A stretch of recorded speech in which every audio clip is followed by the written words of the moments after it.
All right, you guys, we're gonna cut up our cabbage and make some sauerkraut. Let's get the bottom piece off first.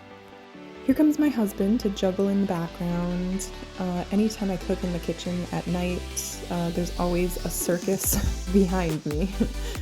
There goes my son busting loose with his killer dance moves. There's a dog in there. My hubby has way better knife skills than me, so if I had something hard to cut, he will usually do it for me, which is awesome. You don't have to worry slicing the cabbage any particular way, just slice it up and dice it up as much as possible. It'll shrink down once you make it into sauerkraut.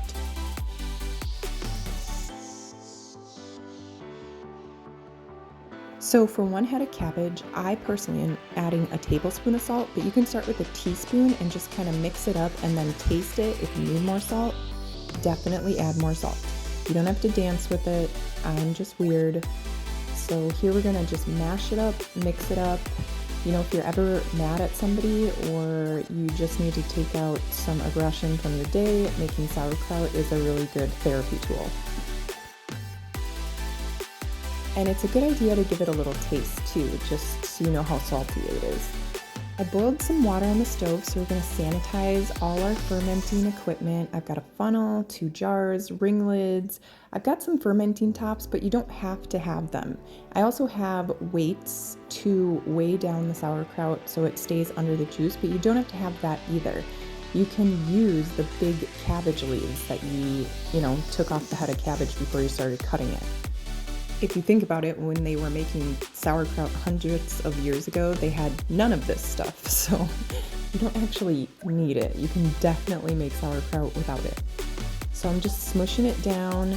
You want to pack it down as good as possible. The more you pack it, the more juice squeezes out of the cabbage and it'll fill your jar, which is awesome. Some people add water, but I find with cabbage, you really don't have to add water. It has so much water in it. But if you need to add water, just use some good filtered water.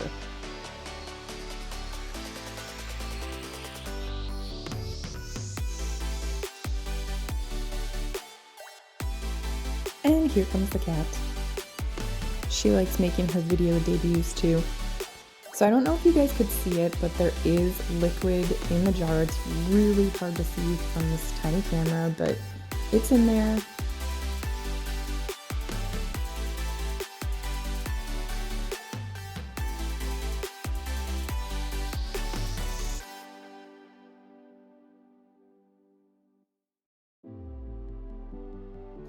Making sauerkraut is also a really good arm workout, so if you're trying to strengthen your arm muscles, just make some sauerkraut.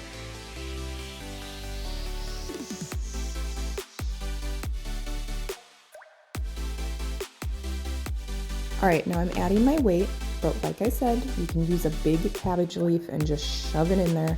We're just trying to keep the cabbage submerged under the liquid, because cabbage above the liquid can actually go bad and mold.